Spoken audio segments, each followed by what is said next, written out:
cartoon nudity. Two of Wands, Two everyone. of Wands. Yeah, I had a disclaimer. I don't know if anybody saw my promo, but I did a promo.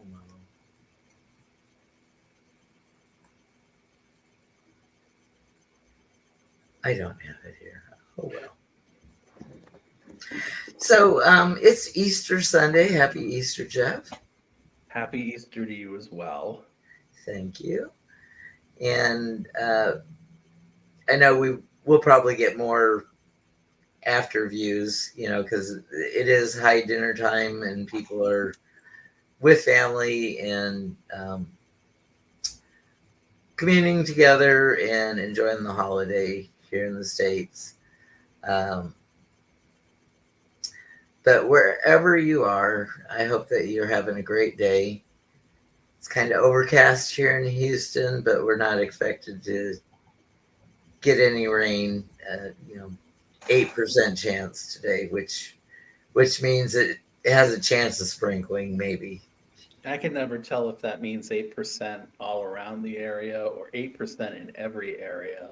Yeah, I think it's 8% around the area. So, like, if you consider your local channel's viewing area 100%, that means that everybody's going to get rain sometime during that 24-hour period. So, if it's 50%, only half the area is supposed to get rain. Because then people extrapolate from that. I can go out and do a certain number of things outside today, like an Easter egg hunt, and then nothing. Then when they get rained on, they're like, well, you told me it was 1 and 2. You showed me the areas, but I still got rained on anyway. Beforehand, you told me the areas, and I still got rained on. So it's like they can't win. I feel bad for them. Well, I don't feel bad for them, but. So, in your area, what group holds the Easter egg hunt for the kids? The Salvation Army holds one. The Rockland, I believe, church does, and I believe there's one in Plymouth today by Plymouth Rock. So probably in a span of about maybe 15 miles, there are like 3. So I'm gonna switch us because when I look at the comments, my eye line goes way off. Okay. I've got very deep. I've got very deep brown eyes, and they're almost black anyway. So when I shift my eye line, and I look back, and I'm not looking at the person. It just bugs me. It just seems rude that, because I got shifty eyes anyway,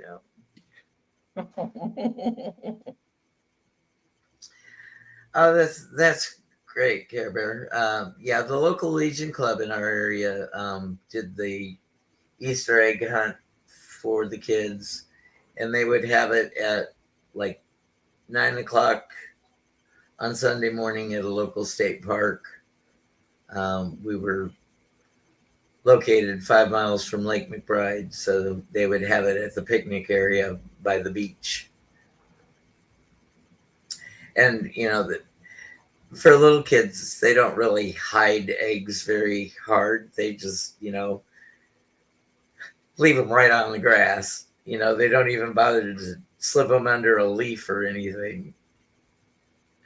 But they had like different areas cordoned off for age groups. So the older, like the 10-year-olds, they actually had a little challenge. They would actually attempt to hide them. Oh yeah, and then or the little one who's got the basket and they're putting the eggs in, and when they bend over, they're holding the basket tight, and the basket tips, and all the eggs in their basket fall out. So they don't really find a lot of eggs because they're always having to pick up the eggs that fell out of their baskets.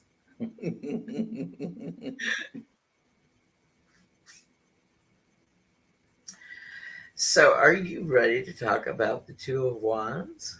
That I am. Okay.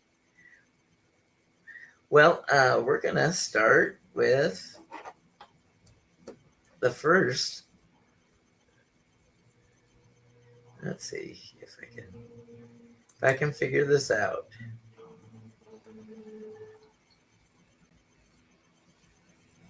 The Hook. A little meaning of what the card means. This is supposed to grab your attention and keep you watching. In the flickering candlelight, the Two of Wands emerges, its essence woven into the very fabric of destiny. Two hands, each bearing a wand, stand at a crossroads, casting shadows of uncertainty and promise. A figure gazes into the horizon, torn between familiarity and the allure of the unknown. Adventure whispers in the wind, enticing them to step beyond boundaries, to grasp the untamed potential that dances just beyond reach. In this pivotal moment, the world hangs in balance, awaiting the bold decision that will shape futures and ignite the flames of possibility. Yeah, I get that sense, as we're going along, maybe with the polarity, with the one and then the two, and then later on with the world and that sense of completion, that there's that certain idea of,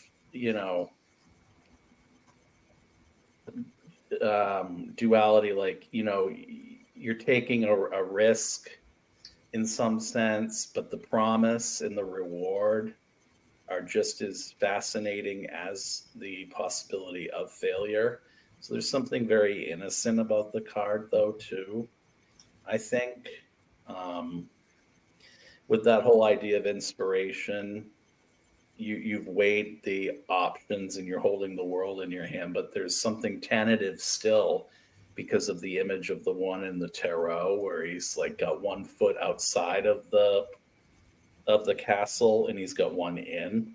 Mm-hmm. So it's like he wants to move, but he's still very guarded about it. He's weighing the inspiration versus the risk carefully. The risk of creativity or Yeah. whatever he's going to manifest.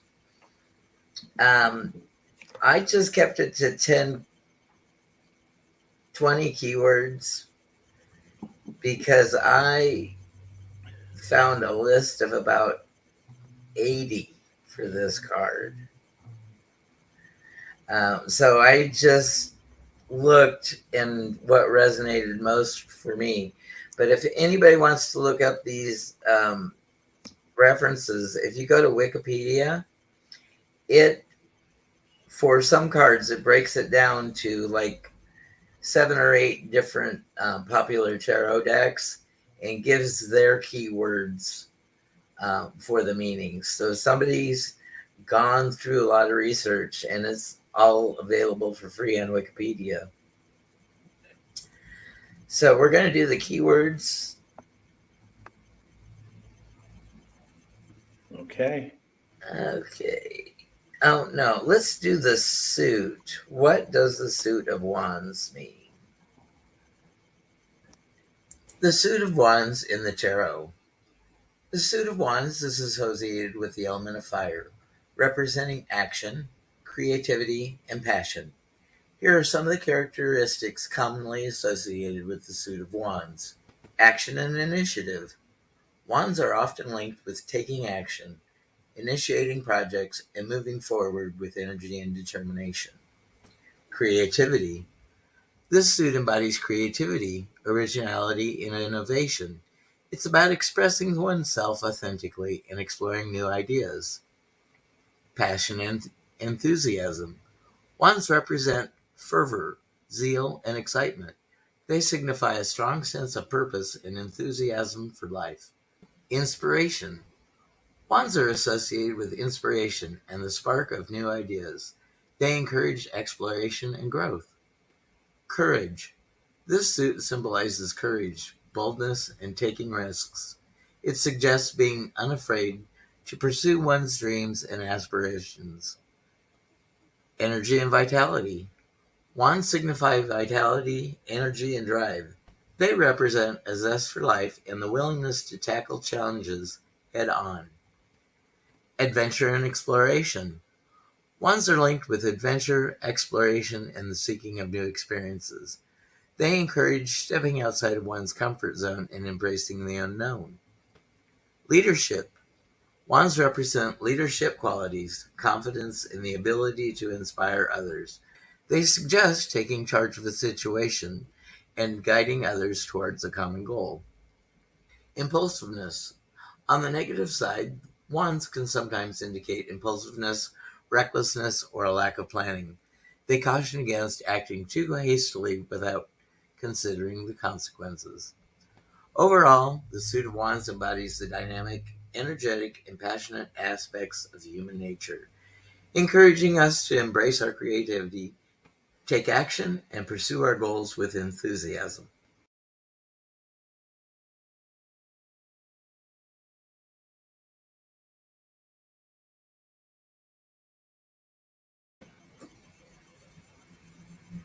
I didn't get my editing shut off there in time. there is there is a little learning curve for me. I tried to do a video in Canva. I couldn't figure out how to get the voice or background music or anything on it. So that's why the little promo I did yesterday was just a slideshow. So I'm gonna reuse that like every week as we go through the wands. You notice that the Ace of Wands was in the background. I'm not gonna change the background because the suit of wands is a suit of wands. So even though the cards mean a little bit different, that's the commonalities that all the cards have: to be passionate and enthusiastic and have a lot of energy going about things. Yeah, and that reflexive quality comes in with the two almost, because if one of them is not lit, even though we discussed last week that probably every wand simultaneously is lit, that plays into the evolution of how we read that type of card through the suit. So, that one spark of inspiration sets the stage for the behaviors that come after it. Right. As some people would say, they get more,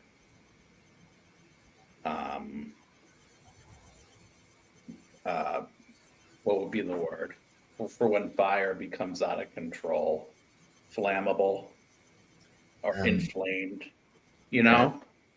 Backdraft. Mm-hmm. Yeah, like you can start a fire a couple different ways. You can have a spark and an ember that slowly grows, but if you got the right combination of oxygen and fuel, then it becomes very highly combustible and starts burning with more and more and more. It's sort of like at the blacksmith shop, why they do the bellows to put the oxygen into that fire to get it hotter and hotter and hotter. If your passions run hot, you're feeding your passions. But then if you're starving your passions, you're just going to be that spark and ember that just sort of smolder and take their time. Okay. Or if passions are misguided, then you burn out, right? Eventually. Yeah, and that's a lot of the keywords that I've been studying for the wands. Several cards have burnout as one of their characteristics, either upright or reversed. Okay, our keywords for the upright: Two of Wands. Two of Wands. Keywords: upright, planning, exploration, decision making, vision, ambition, confidence, progress, leadership, initiative, long term goals, expansion, opportunity, future prospects, partnership, control, power, boldness, independence, forward thinking, strategy. And like I said, there were 60 more keywords that I could have put there, but I, I was choosy. I choose GIF. Did you choose in a GIF or did you choose GIF and in a GIF? Let's see. Did you choose to put something in a GIF? Like this will show you. This will show you how bachelor diabetics eat. My 3 pounds of peanut butter, and then I've got a spoon right here. So in case I drop sugar, I can get a spoonful of sugared peanut butter. I love peanut butter. Oh my God. Mm. I think I love it because I didn't have it often growing up. You know, the other kids at school lunches, they get the peanut butter sandwiches. I always just took the bread and butter.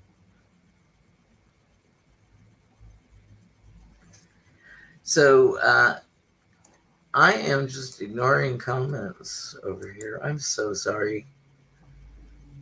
I do appreciate everybody being here. And I put up a community poll, and Care Bear was so gracious to tell me how she met me. And somebody else responded that I was suggested one day in their feed. So I guess sometimes YouTube does work with you. I'm assuming either they had subscribed to other tarot readers or had that interest in common, or tried to match me up in my interests. So it could have been tarot, it could have been gambling, or it could have been cruising. And that's the only reason I go on a cruise, is because there's a lot of gambling in the casino. So I take the longest duration of cruise I can, so I can get that quality casino time in. Not like I've ever broke a bank, but it's my entertainment budget. I don't go there to win a lot, but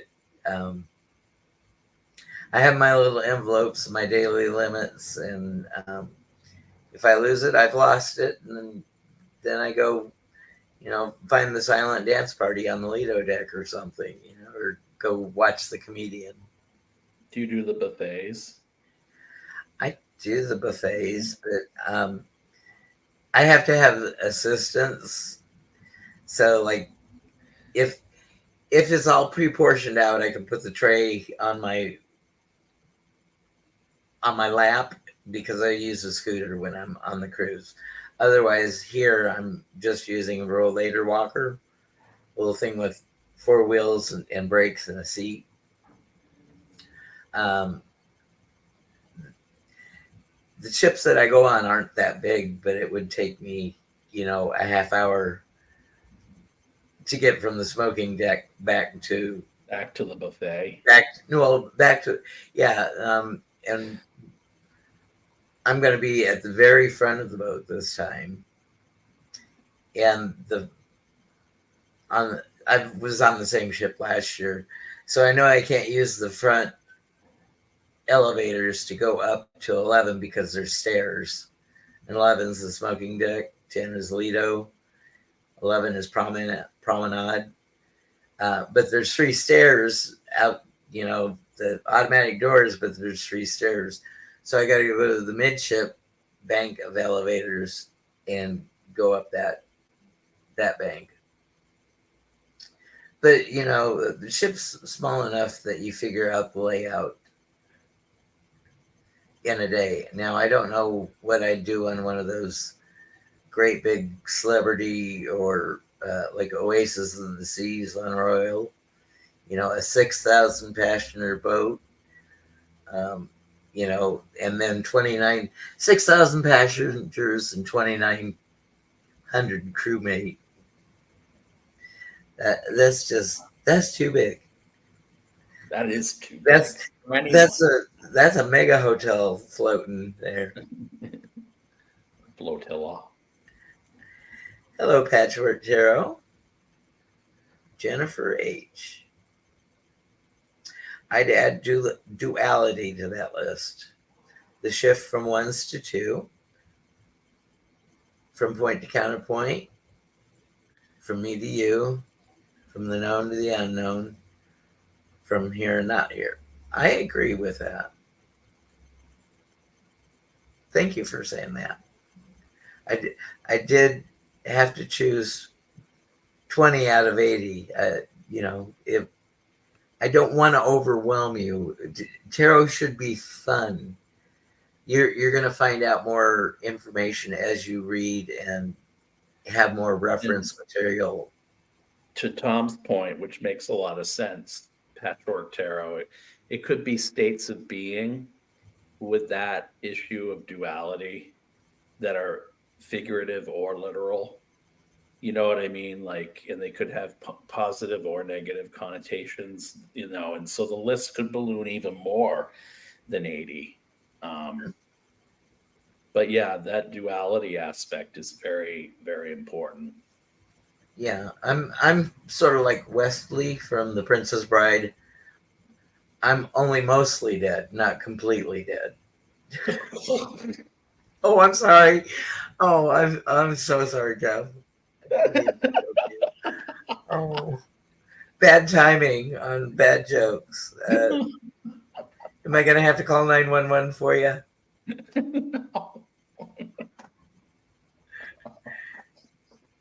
Would have just said I'm dead, but no. Yeah. Well, there's things about you can't ask for personal growth, personal gain. So I just like the cards, they came up random. So I have a couple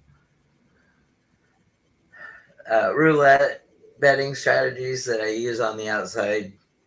High numbers, low numbers, red or black numbers, odd or even numbers. And I take a die with me and roll the die to tell me which is the next one I'm going to place a bet on. The wheel has no memory. It doesn't know what it did the spin before. It doesn't know what the next spin is going to be. Each event is random and independent and has no bearings on what comes before or after. It's just random.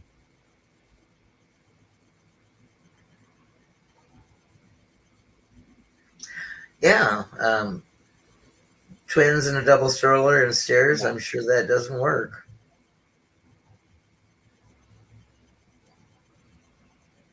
As you wish. Yes, spiritual aim.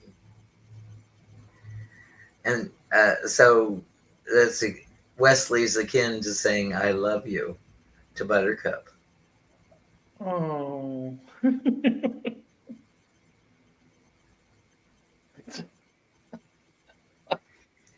Yeah, and for meanings of cards, if you keep reading on the same type of subject, whether it be love or career, if a card repeatedly shows up and you get the message or the, like, for example, when I did political readings, I needed a card that said money laundering. There's no card that says specifically money laundering, but you could say the magician because that's manipulation. You could assign a lot of cards, but whenever I knew that there was money laundering tied with the person or the event that I was reading for, I kept getting the Six of Pentacles, the charity card. Well, of course, to somebody who's not playing fairly or grifting people, their favorite charity is going to be themselves. So they're going to figure out a way to get clean money into their hands. And so I just assigned that card and, put my intentions out that if I ever need to see something about money laundering, since it kept coming up, will you keep coming up? And you will program me and I will program you for that meaning. And I will just, on my index cards, I will, add that to my list of meanings. I'm making a set of index cards because I'm going to go back and do tarot pairs. I think I'm going to start a Tuesday night and do tarot pairs. Just have somebody ask you a general situational question, and they tell you which two cards they pulled. And then with that situation, read the 4 different combinations with those 2 cards: upright and upright, upright and reversed, reversed and reversed, and reversed and upright. And then you could make it 8 if you switch positions of the cards. This is mathematical permutations and combinations. Yeah, I didn't want to do that. 4 is enough. I call it a 2-minute tarot drill. And you get out your, your card and you say, okay, these are the keywords that I use, and then the crux to the question, and then you show people how they might read on that situation with the 4 different things. Takes 30 seconds to pair them up and what you see between them, and flip the rotations and do the next 30 seconds. Care Bear. And it does exercise the brain, because sometimes we take our time, but some programs have a lot of viewership, and if they're asking for opening the floor for readings, they can get 15 to 20 readings in a minute, and then they got to close them off. Stick with me, Jeff. I don't have that kind of viewership yet. I would go on that show. I like that idea a lot. Okay. Mm-hmm. I'm thinking about Tuesday nights. Do you have any commitments on Tuesday nights? Nope. No. And then, what time would be best for you? East Coast time. 8 or 9. 8 or 9. Great. And I try to give love when I see that you've posted a video. I mean, I don't get too deep in it for the algo love. I know, and that means so much to me because we have to support one another here. That's how we grow. Miles should have given me a warning. Why isn't Hershe on another round across the street? There's gunfire in Houston, people. But that's normal for this neighborhood. I live where I can afford to live. So it's not the Ritz-Carlton around here.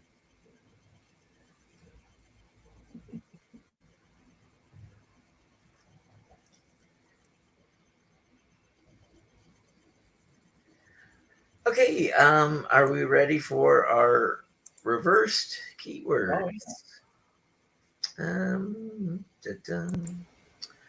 Two of Wands, keywords reversed: lack of planning, hesitation, indecision, stagnation, resistance to change, fear of the unknown, lost opportunities, lack of direction, overwhelm, narrow perspective, delayed progress, control issues, frustration, discontent, power struggles, misalignment of goals, ignoring intuition, impulsiveness, insecurity, external influence. So again, a lot of 20 words, and I forgot to number the first set, but I numbered the second set. Well, the more I do this, the more consistent I should get. This is only like the third week of trying to pre-do everything.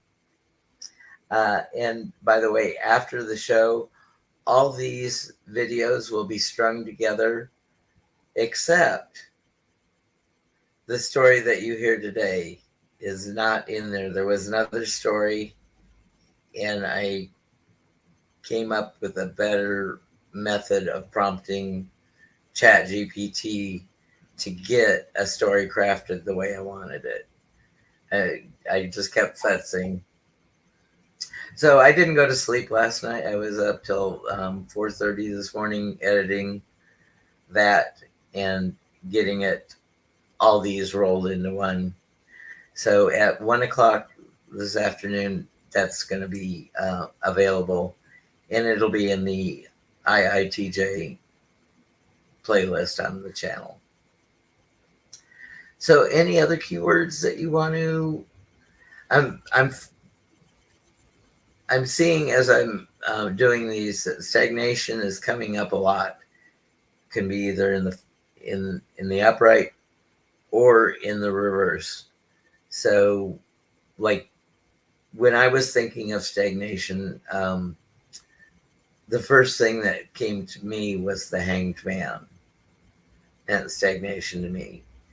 But now I've run across like 4 cards in this Wands suit that have stagnation as one of their keywords. 8 of Wands reversed. Yeah. I could no see movement that. there. Yeah. They're flying through the air upright, but they're. I wonder too if with the wand reversed, if you're not listening to intuition, are you throwing caution to the wind? Like, because this card is so much about passion and being consumed by passion, is there room for intuition in that? You know what I mean? Like, I wouldn't have thought Well, of. I would just say that it's a lot of noisy interference. You don't. Is it butterflies because you're passionate about something or someone? Right. Are you so in love with your project or your person that you don't know that this is indigestion? This isn't just butterflies,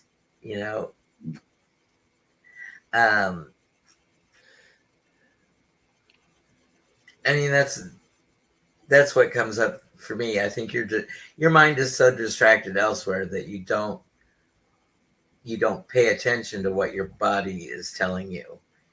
You've got that narrative running in your head all day, and it's when that screams. It's more of a visceral reaction almost. Yeah, when that screams, or you play those broken tapes over and over and over, and you get a good mindset going or a bad mindset.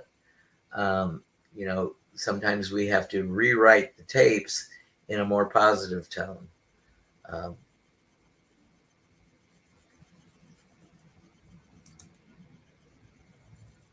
Yeah, Care Bear. Stagnation, almost like a burnout or feeling like you can't move forward. Yeah, is maybe an overload keeps you from moving and acting on things.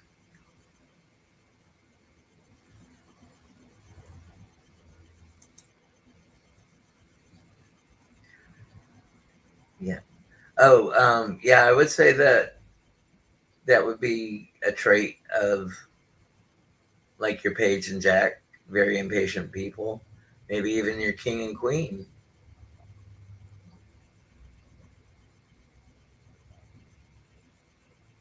See, in this one, he's like standing over a hill, where in the regular Rider Way, he's got like level ground with the water waiting for a ship to sail. So this is where I think the whole thing about weighing the risk comes in, because even though he's got the world in his hands, you would think that there would be no risk in that, right? Mm-hmm. Just from a figurative standpoint. Yeah. But there is he's sloped, he could tumble down into whatever, but we don't know what. Whereas in the regular right of way, he just has the world in his hands, and it doesn't seem as if he's just weighing the options kind of calmly.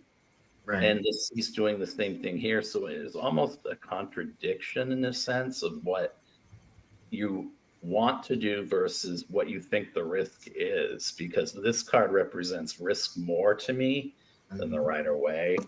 And I mean, I don't even know in this one, where that comes in. A boxer and the Two of Wands, but yeah, I think it's maybe that's depicting the fire, valid, like the anger in fire. Mm-hmm. So in that picture, as in most Two of Wands, the figure has a globe in his hand. So like, you've got the world full of possibilities, and the way that card had the wands, they were crossed, and you've come to a crossroads. Do I act and go out and see the world, or do I stay in my safety bubble and keep the world away from me? And I think that's a lot of people can get hung up in their lives. We get so comfortable being comfortable that any risk is scary. It doesn't become exciting, it becomes scary. But excitement and scary gives you the same bubble guts. So,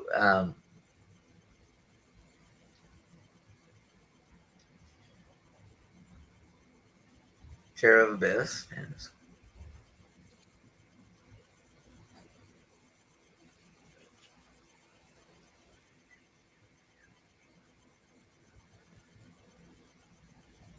Yeah, I see that.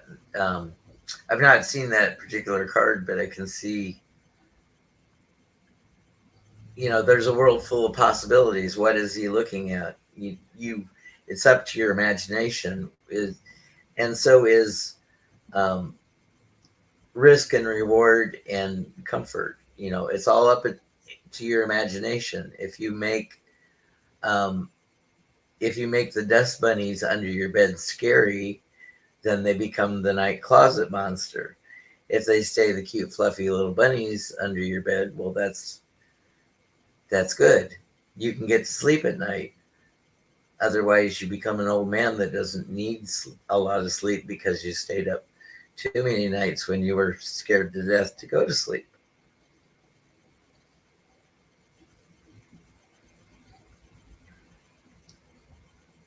Yeah. Yeah, and spiritual rain, it is that same physiological feeling of excitement and fear. It gives you the same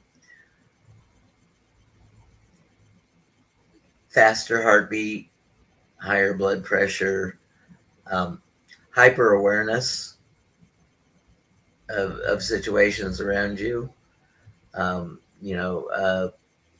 It's like if you were a child that was blamed for everything, then you become hyper aware, and you get used to walking on eggshells. When you become your own person and you're out of the house, you may find a mate that is just like the energy of the household because you're so used to walking on eggshells. And you don't realize it. Right. Yeah. It's all those traumas, all those triggers that I started too late. I was 55 years old when I started um, my mental health work, my shadow work, my um, deep deep looking at uh, what I let happen in my life because I was too timid to take ownership or speak up and be assertive, or I wanted to calm waters. I didn't want to rock the boat, you know, because to me that walking on eggshells for all those years is just, I sort of walked around with my head and my in tucked in my shoulders because I was just, what's the consequence of this going to be? And from my past, it had been harsh. And so I was expecting that. Well, if there's nobody physically around you, it's your self talk that can just put you in that position again. So please, if you need mental health, I think everybody can use mental health counseling to get over traumas and be the best person that they can be. Because I've had a great after 5 years, but I had a lot of suck up till 55.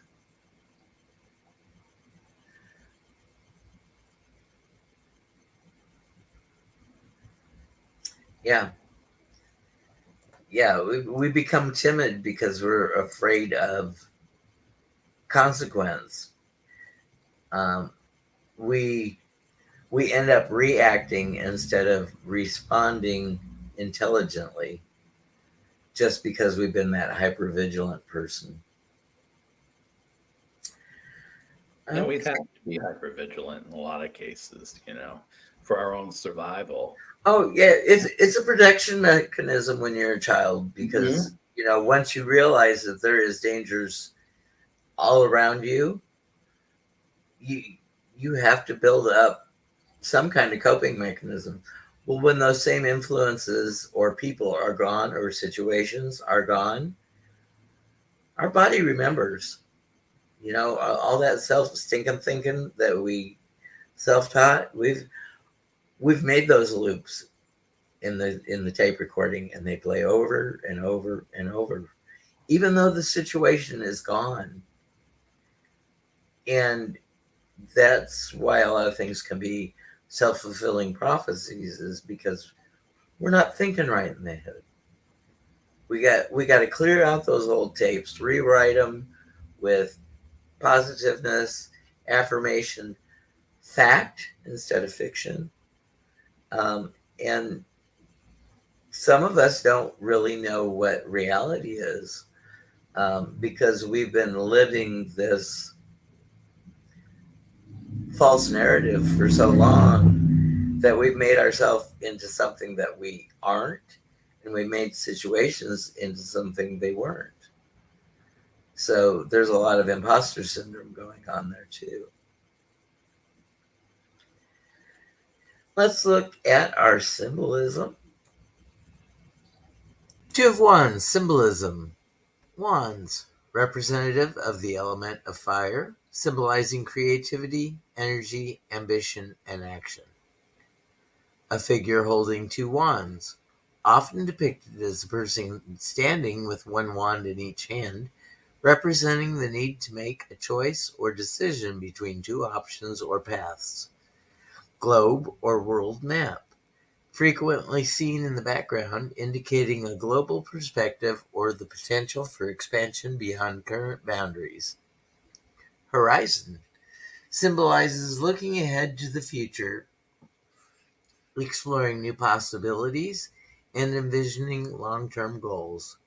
Mountains or hills represent challenges or obstacles that may need to be overcome on the journey forward. Castle or city, signifying stability, security, or the comfort of the familiar, contrasting with the vastness of the uncharted territory beyond.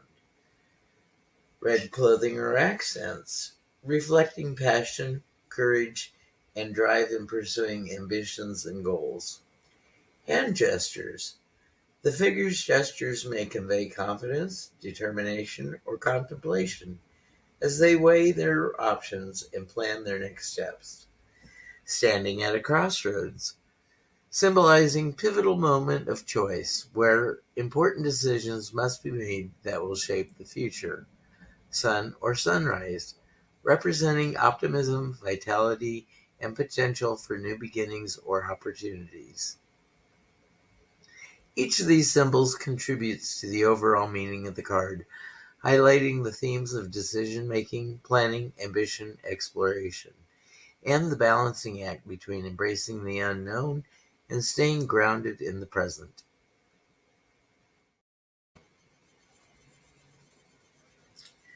You're bad, Jeff. You're bad. That's one of those. That's one of those YouTubeable I like words. that card. I need that deck, Mom. I love that card.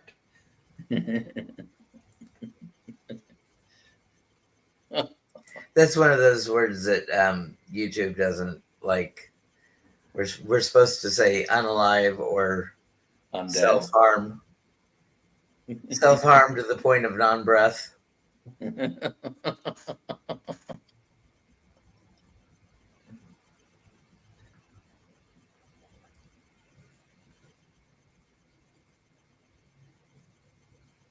Yeah, Care Bear and Spiritual Rain. Also, we talk to our children of male gender and female gender differently. You know, we tell the boys, don't be a sissy, suck it up, men don't cry. So we get this disconnect of what we actually um, we're told to do and what we know is what we want to do. But you gotta, you know, stiff upper lip, you know, be calm and carry on, like the Queen said during the war.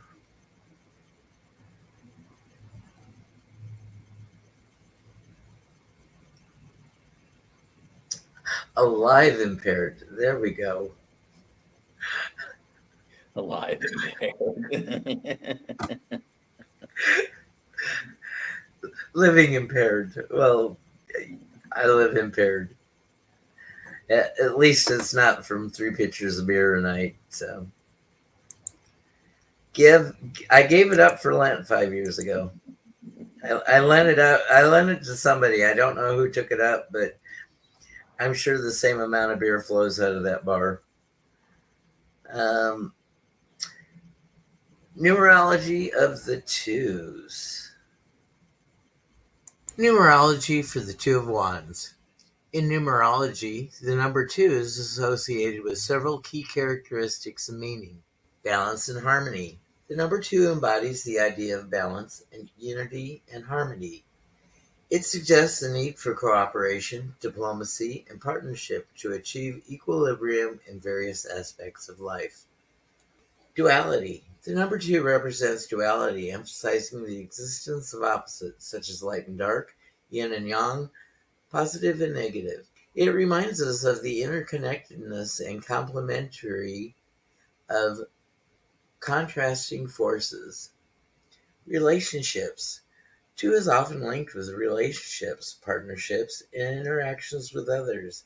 It highlights the importance of cooperation, communication, and compromise in fostering healthy connections. Cooperation. Cooperation and collaboration are key themes associated with the number 2. It suggests working together with others to achieve common goals and mutual benefits. Intuition. The number 2 is also connected with intuition, sensitivity, and receptivity. It encourages listening to one's inner voice and trusting instincts in decision-making processes. Flexibility. 2 is adaptable and flexible, able to navigate changes and fluctuations with grace and ease. It emphasizes the importance of adaptability and resilience in facing life's challenges. Patience. The energy of the number 2 encourages patience and diplomacy, reminding individuals to take things slowly and considerately, especially in interactions with others. Overall, the number 2 promotes cooperation, balance, and sensitivity, encouraging individuals to seek harmony in their relationships and endeavors.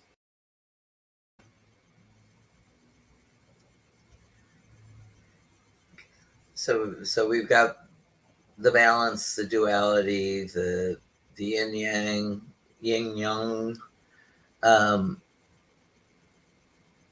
For every action, there's an equal and opposite reaction. It's that duality for trying to reach equilibrium.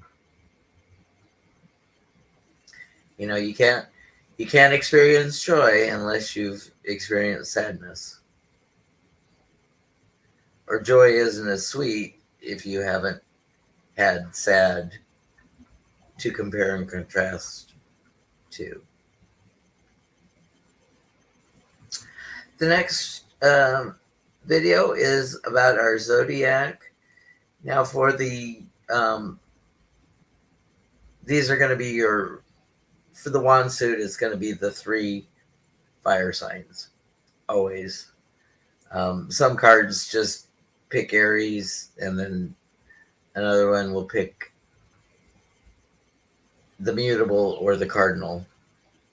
Your first sign, Aries, is your fixed, I believe. Aries is cardinal, I think. Aries is cardinal. Yeah, so Leo, that's like your direction. That's pointing east, or whatever way you're gonna frame your world. That's your spring.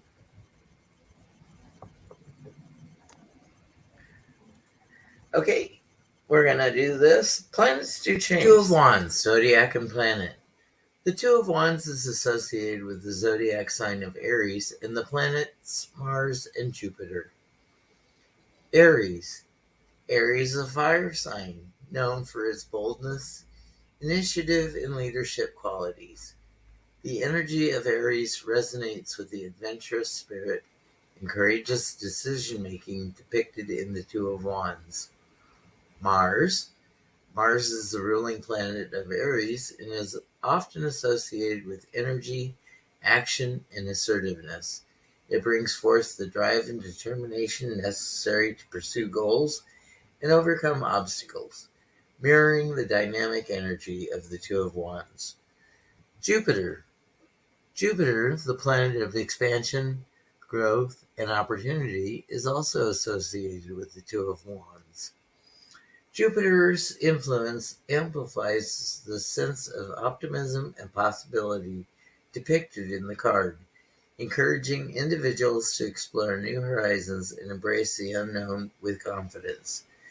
Together, the zodiac sign of Aries and the planetary influences of Mars and Jupiter infuse the 2 of Wands with qualities such as courage, ambition, optimism, and a pioneering spirit, reflecting the themes of exploration, decision-making, and forward momentum depicted in the card.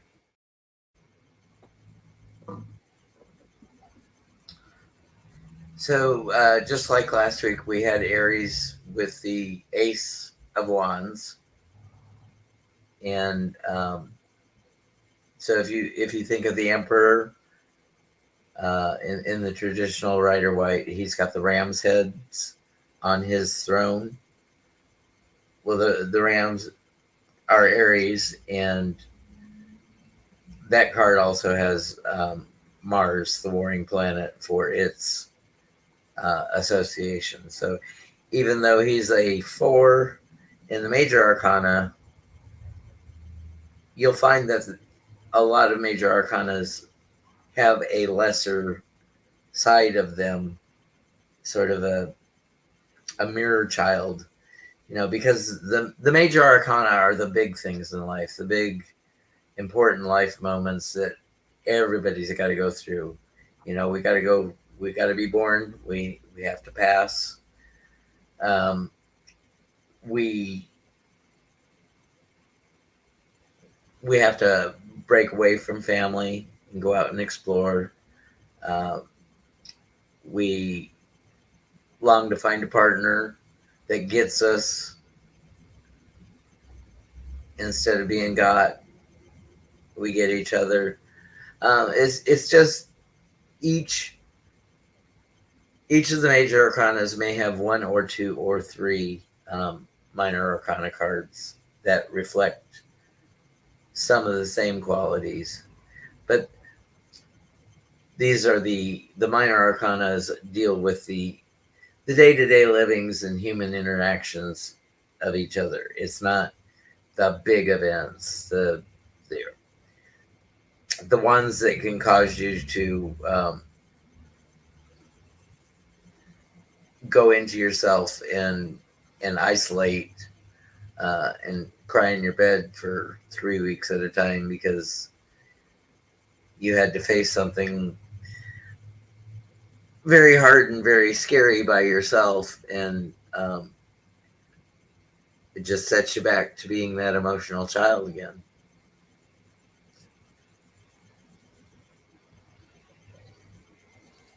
And Jeff, when you quit, did you just quit the alcohol?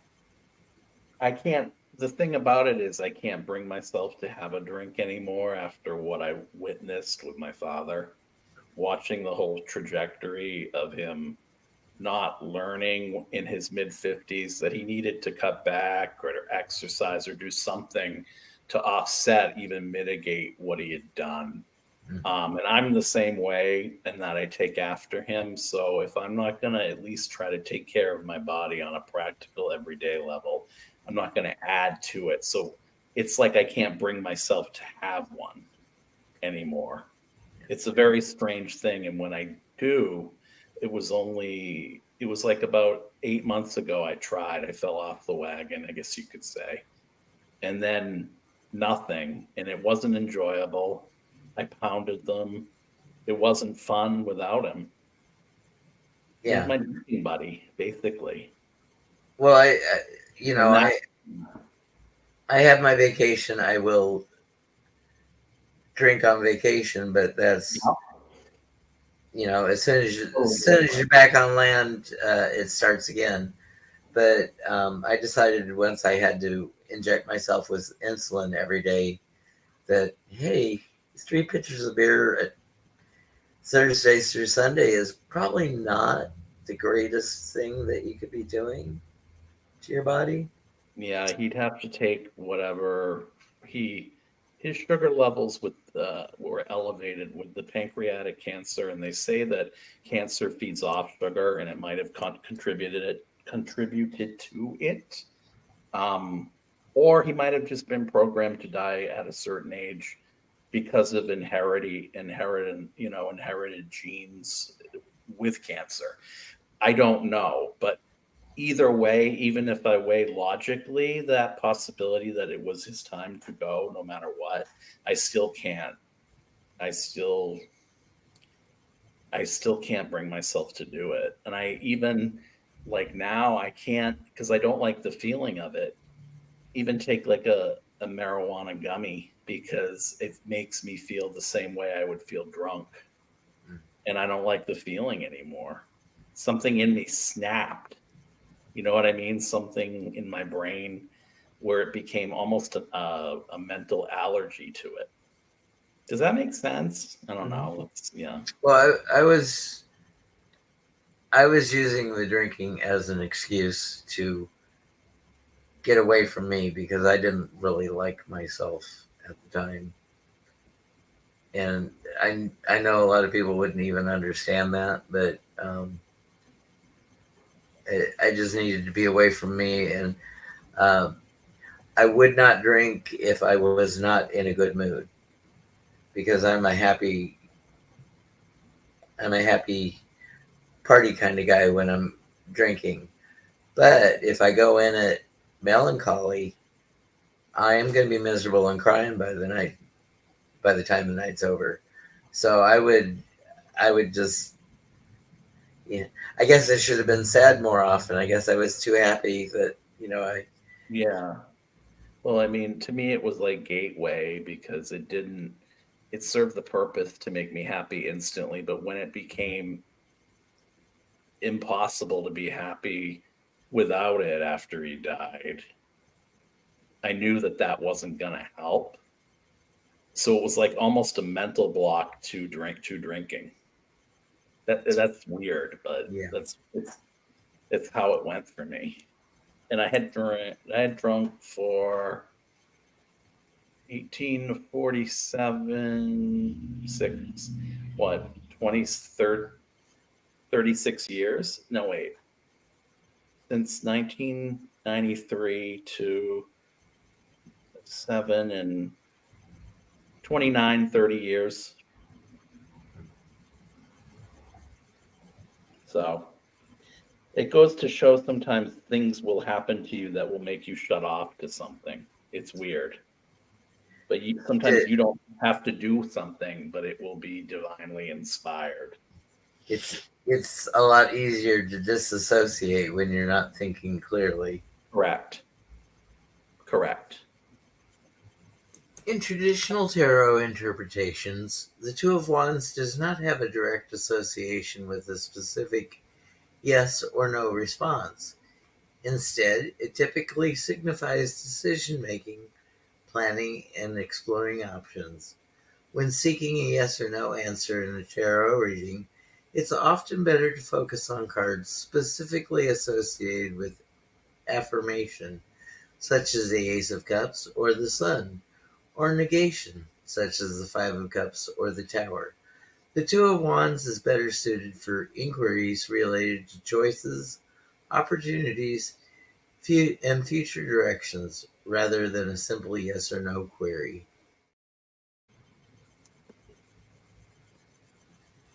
And again, that if you're going to get a Five of Cups, you want to draw the Five of Cups in the reverse because that's the better of the two positions for interpretations.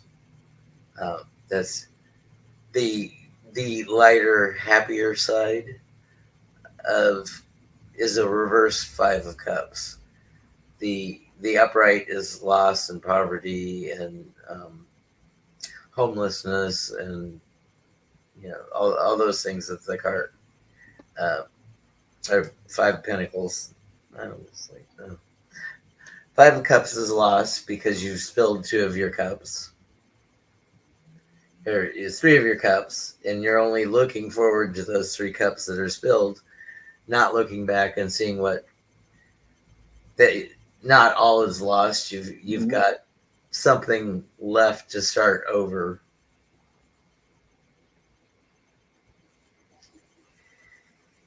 And we're just about to creative time. We've got affirmations.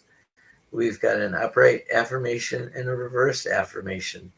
And I really like the way that these are worded this week.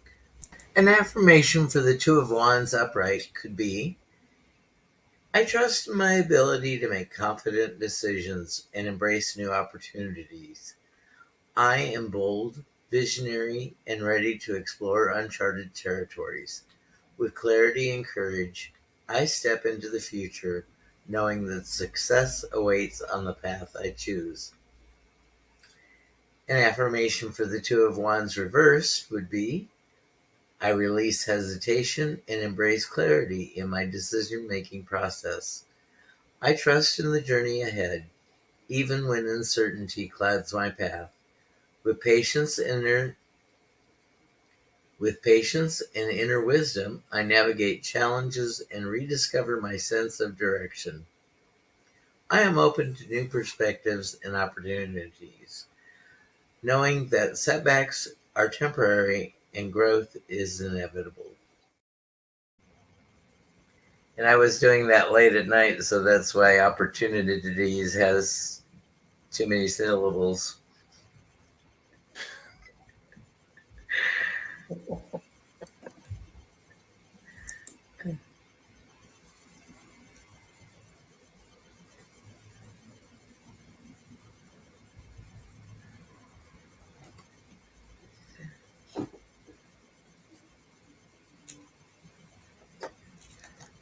Oh, cat, don't do that. You're going to step on the keyboard.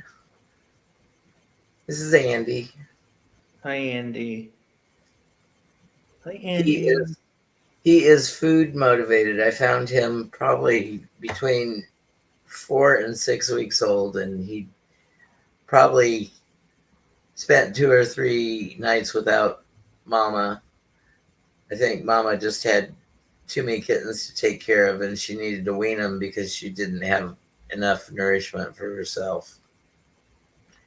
And so he's very food motivated. I um, can't control them. Can't control him when there is a can of cat food to open or a bag of cat treats. Rhonda's much more graceful. Yeah, the 5 of Cups can be heavy.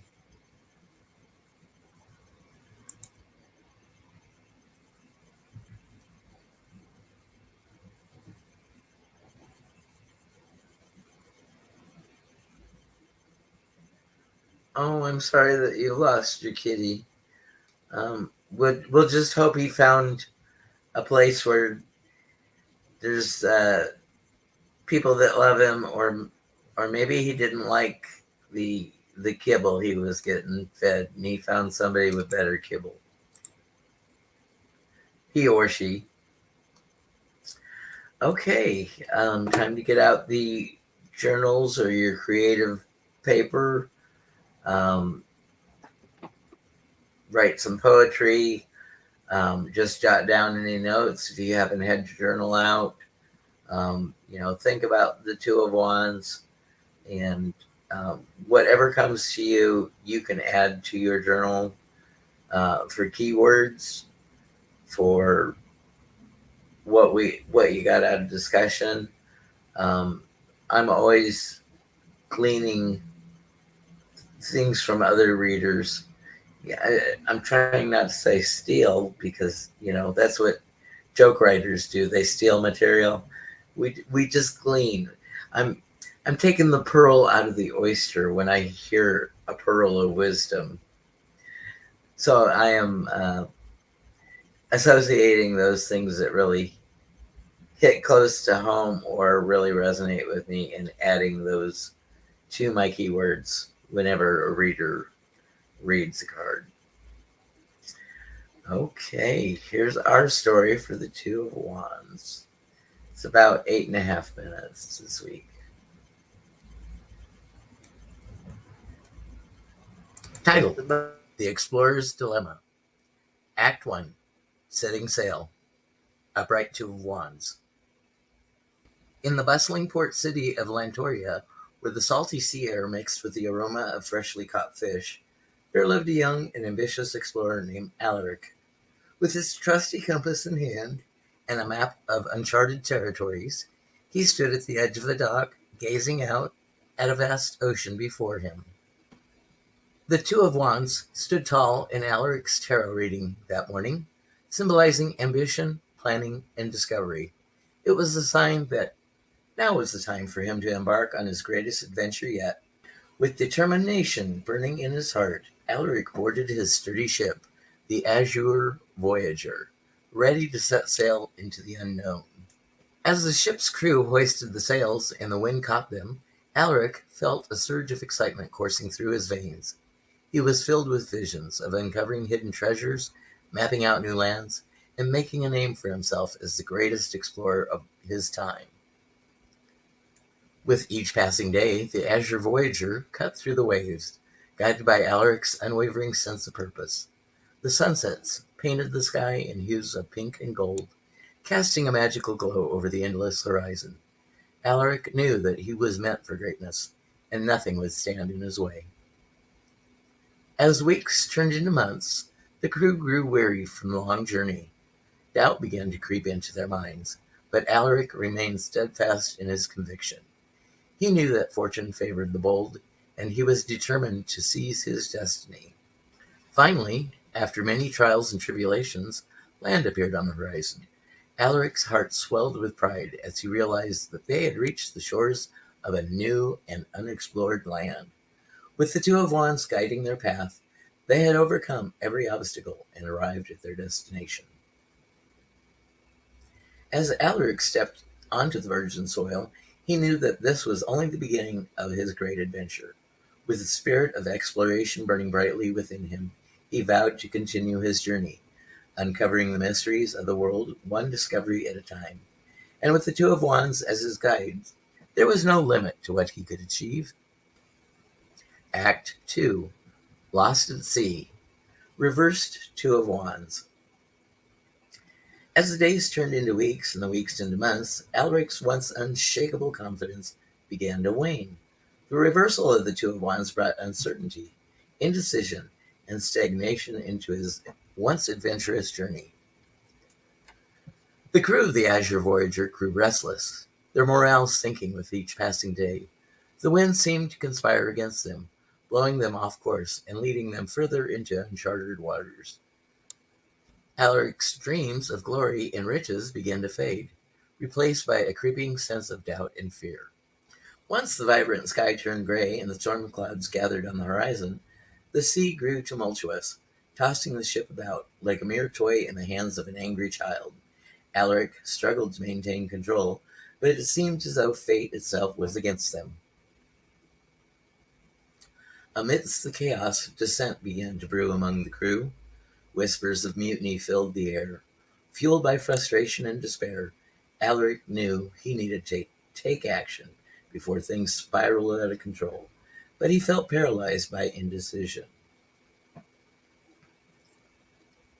The reversal of the Two of Wands weighed heavily on Alaric's shoulders, clouding his judgment and sapping his strength. He found himself at a crossroads, unsure of which path to take. Should he continue to press forward, risking everything on a journey that seemed destined to fail? Or should he admit defeat and turn back, abandoning his dreams in the face of adversity? As the storm raged on, Alaric retreated into his cabin, seeking solace in the comforting embrace of his tarot cards. But even they offered no answers, their once clear messages now muddled and ambiguous. In the depths of his despair, Alaric found himself questioning everything he had ever believed in. Had he been foolish to embark on this journey in the first place? Was he destined to be remembered not as a great explorer, but as a cautionary tale of hubris and folly? But just when all seemed lost, a glimmer of hope appeared on the horizon. Through the darkness and despair, Alaric caught sight of a distant light, beckoning him forward like a beacon in the night. With renewed determination, Alaric emerged from his cabin, his resolve strengthened by the knowledge that he was not alone. The reversal of the Two of Wands may have thrown him off course, but it had not extinguished the fire within him. Together with his loyal crew, Alaric set sail once more, guided by the flickering light of hope and the promise of a brighter tomorrow. Though the journey ahead would be fraught with peril and uncertainty, Alaric knew that as long as he remained true to himself, he would find his way home. Act 3, Finding the Way Home, Upright Two of Wands. As the storm clouds cleared and the sun emerged from behind the horizon, Alaric and his crew found themselves facing a new dawn. The reversal of the Two of Wands had tested their resolve, but it had not extinguished their spirit. With the Two of Wands standing upright once more, Alaric felt a renewed sense of purpose coursing through his veins. He knew that they had strayed from their intended path, but he was determined to find their way back home. Using the stars as their guide and the map as their compass, Alaric plotted a course that would lead them out of the treacherous waters they had been navigating. The crew worked tirelessly, their hands moving with purpose as they trimmed the sails and adjusted the rigging. Despite the challenges they faced, there was a newfound sense of camaraderie among the crew. They had weathered the storm together, and in doing so, had forged bonds that were stronger than steel. As they sailed on, Alaric couldn't help but feel a sense of gratitude for the journey they had undertaken. The reversal of the Two of Wands had forced him to confront his own limitations and insecurities, but it had also taught him the importance of perseverance and resilience. As they neared the familiar shores of Atlantaria, Alaric couldn't help but feel a swell of pride in his chest. They faced seemingly insurmountable odds and emerged victorious. Though their journey had been fraught with challenges, It had also been filled with moments of triumph and discovery. As the Azure Voyager docked in the bustling port city, Alaric and his crew were greeted with the cheers and applause. The townspeople marveled at their tales of adventure and bravery, their eyes shining with admiration. But amidst the celebration, Alaric couldn't shake the feeling that their journey was far from over.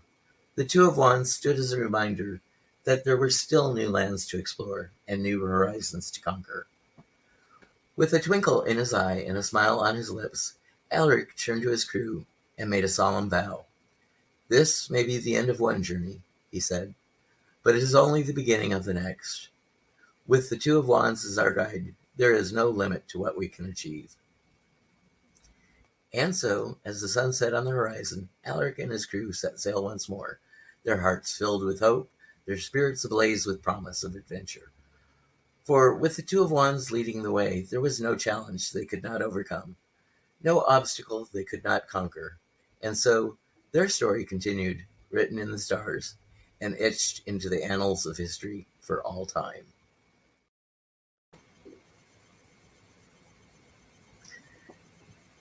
I want you to know that that was a challenge to get through every paragraph that had Azure Voyager.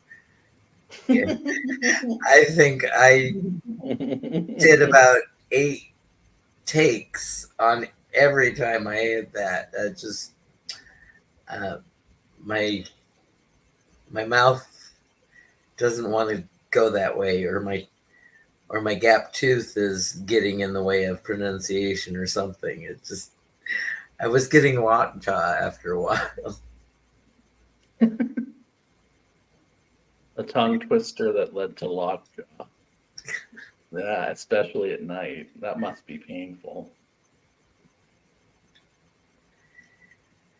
So do you want to share with us your creation? Okay. I'm so glad that you're willing to do that, because Oh, always. I I love to watch your creative process. While this is going on, I can see a little camera shot, like in the wings of what he's doing, and he's very intently working. I'm intently working or concentrating on something when you see this look on my face. Yeah, I have to be like ready to work because Heather will tonight when we do our poetry. She will at 8 o'clock on Soul Alchemy, in my channel. She and I have different ways of doing it, but there's never a shortage in the well. So um, I I called this fire under my ass. It would be easier to wrap myself in these covers and not volunteer myself to another day where I feel condemned to suffer and potentially go astray.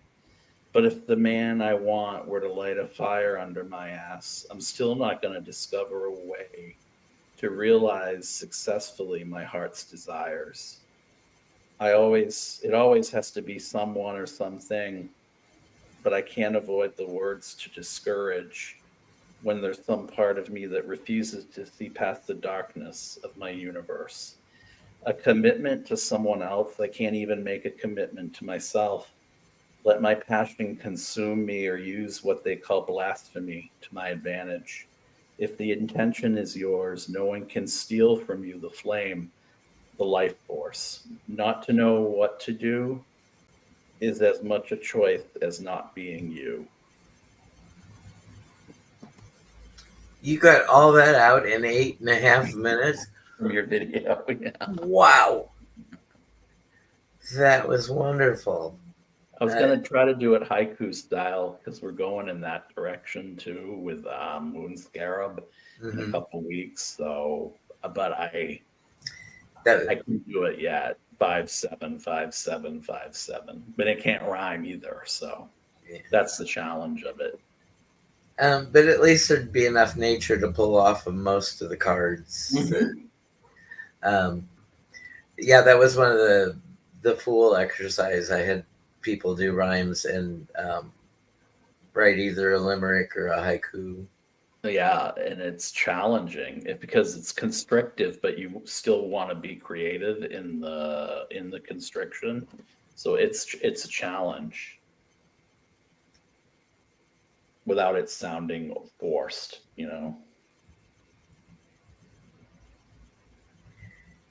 And as your adventurer gets your whole line.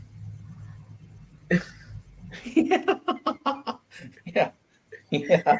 As your adventurer, no, it's as your venturer. Plus, you have a very calming voice, Tom, that puts me in the zone to do it.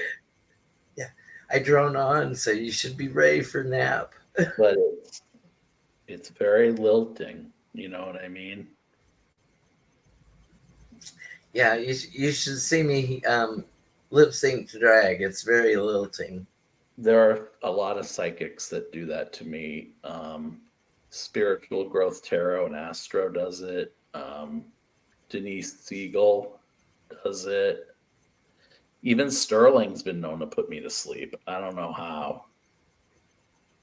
After this, Well, sometimes. I think that they have that calm, reassuring demeanor about them that, you know, even though we're reading about heavy stuff and they delve into the political stuff, which is a deep cesspool that you don't want to be in.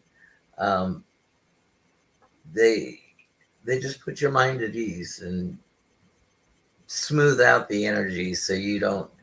They take some of your stress away from you.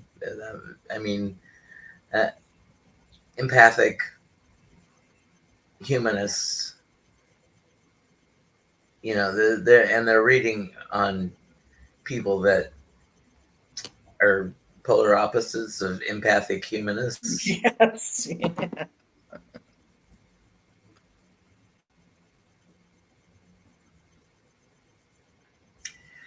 Um,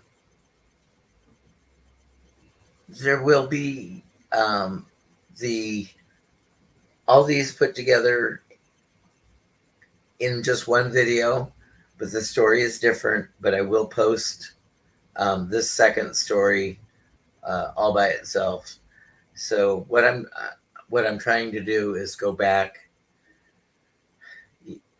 I have so many ideas, and then once I finally get to where I like it, then I got to go back and fix everything. So I've got the entire Major Arcana to go back to and fix. It Yeah. builds, but your ideas also build one on top of the other too. So anybody watching, thank you for sticking in there. Anybody in the future, we do this to educate you and let you know that you can read tarot too. There's no woo woo sorcery going on. If you know the keywords and you know the symbolism of the card or the astrology, you can look at that image and pull this information out of the lockbox that we have up here, because it all gets recorded and it's there to access. Um, and many people process differently. Some people are visual learners, some people are auditory learners, some people are tactile learners. They have to do it as they go. They have to feel their way through. So anybody who wants or has ideas for me or wants to do their own take on giving a tarot lesson, I am all for it, because I think the more information that is out there and people see it, they're not afraid of it, because it is not what a majority of people in this world think that tarot is. I see tarot as a tool to get you to think about what's going on around you in life, and a tool for you to think on what's actually going on in your head. You know, is there that just cognizant dissonance going on? Are you seeing things for as it is, or what you want to see it for? Because we can all put those blinders on and miss something that other people can see a mile off. But if you're just depending on what your mind frame is, um, you can write your own fantasy. And that can soon become reality too.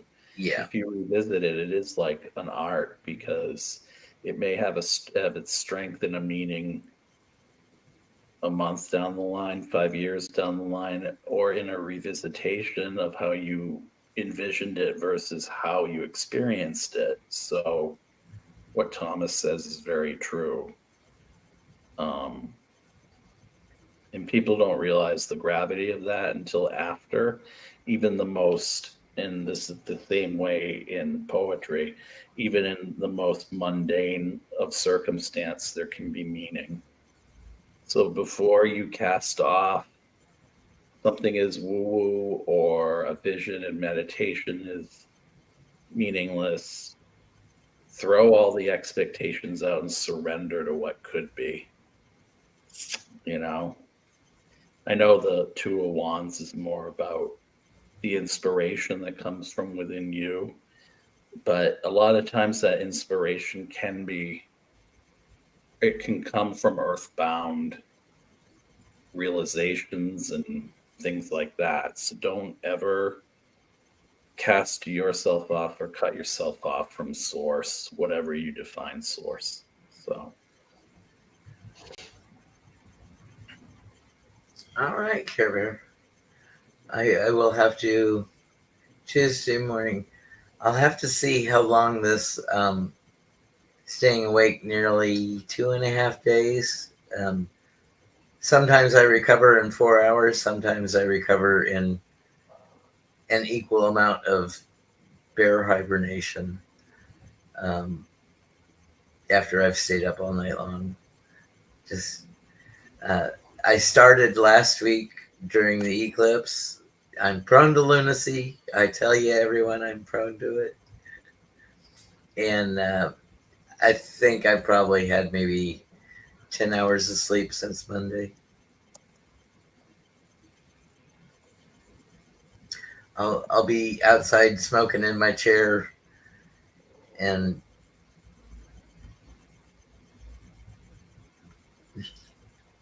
but I love to be outside. Jeff, what do you have coming up this week? um, there was something. Um, I'm going to be reading on several different occasions this week the polarities in weather, the polarities in bipolar energy. And I don't mean people who are bipolar necessarily, but I've noticed lately that at the drop of a dime, my mood has been shifting and there's a heaviness to it. And then 5 seconds later, I'll be normal again. So I want to talk about how this move into this war energy with Neptune and Pisces, and it's going to touch Neptune. It's going to touch Aries soon, but it's not going to. And then in 2025 to 2038, I want to see if we can divine, like things like acquired taste versus things we like when we come out. These shifts in what we're predisposed to, I want to read from my viewers on that, because I think the extremes are going to become more and more apparent as we move into Neptune and Aries, and as we try to fight our way through moving into the Aquarius energy and it being about the collective, yet also trying to become stronger inside for the collective. So there are a lot of collective reads coming up and measuring the collective energy versus the individual energies. That's what I have coming up. Plus, I do have Heather tonight. I'll be on her channel at 8. And there are a couple other things, but I'm not sure when, so I don't want to talk about them yet. And Jeff has published a couple books of poetry. His links are in the description, so make sure you go to his channel and like the simulcast. Give him some love. The best thing that you can do to help us out is comment afterwards. Tell me what I'm doing right. Give me suggestions on what you would like to see. I know that I have shortcomings, but I am accepting of constructive criticism, because let me tell you, I've had to grow a tough, thick skin since doing this YouTube job. Only a year in, and I've got haters, and I mean like vile, vitriol haters, and it's like, okay, sorry you think that way, but I don't have time to think about you. But yeah, I have a poll up on my community to say how you saw me or discovered me and why you subscribed to me. Did you subscribe for the educational content or for the entertainment and reading with the other personalities? And the hating will probably become more prevalent next year for about 13 years. Because that polarity of Aries and Libra, unless during this eclipse on April 8th, because if we can shift it because an eclipse can change things too. It doesn't have to usher in some other form of energy, but the way most eclipses land on the oceans, but the way this one is, and then the one in 2018, where it was Aries versus Aquarius, which was the collective versus like the imperialist, like Trump. Everything became like Trump. Now it's becoming the war energy versus peace. So if we can try to flip those energies, and a lot of the readings that I'm going to be doing are going to focus on how we can moderate either through meditation or through our own patterns of behavior. That's why I was talking about learned behavior versus, so there's some psychology aspects in the reading coming up, because I don't think the same type of psychologies apply to collective energies because they're so conflicting. So that's what I'm going to be trying to figure out in my journey. And I do, at this point in time, the plan is I am going to visit the Path of Totality on April 8th. Where in Texas is it, Tom, for you? Is it Houston? It's not in Houston. Houston is about 93%, but you only have to go 2 hours away. It'll go through San Antonio, the west side of San Antonio. It'll go through Austin. It'll go through Dallas. Three major cities. On the Riverwalk, yeah. So we're gonna try to cross country it, where we go to the area we go camping at, because Cameron, Texas, is in the Path of Totality, and Cameron is near where the campsite that we go to is. About 2.5 hour drive, but they're thinking that maybe Texas will have 1 million out-of-state visitors for the event. Hotel rooms, they weren't letting you book anything for a single night. They wanted you to have 4 nights guaranteed at starting at $700 a night for a budget inn. You know, not even a Motel 6. Oh my God. So the plan is to get up and be on the road by 5 o'clock in the morning. So in case we hit traffic, then we can plot a cross country course, because there's a lot of farm to market roads here in Texas that are paved, but are not primary or secondary highways. They are just cross country routes to get the farmers to the closest market. So like they said, to fill up the gas tank, make sure you have plenty of gas. But I'm sure the people that I'm going with, if it becomes anything like what Hurricane Ike, where everybody was stuck on the Texas roadways, you know, because there was so much traffic, I'm sure they'll just give up and turn around. But I mean, trying to manifest that energy to get there, because on my 16th birthday, again, I wasn't in the path of totality in Iowa, but on my 16th birthday, there was a total eclipse going across the nation. So I don't know. I'm partly cloudy, mostly occluded. And all the negative, every time you have a negative thought, even if it's repeated, just send it back to the Galactic Council of Light. Send it back. I don't want it. I've been forgetting to do that lately because I've been getting into that pattern, and I've noticed a change in what I'm attracting to some degree that's negative. So try to remember, everybody, for our own good, send it back. Let's go like this. I don't want it. I don't want it. I'm made of rubber, you're made of glue. Whatever you send to me, I send right back to you. I know it's stupid sounding and I know it's dumb, but I've noticed in my reactions at work, there is more hostility from me. There's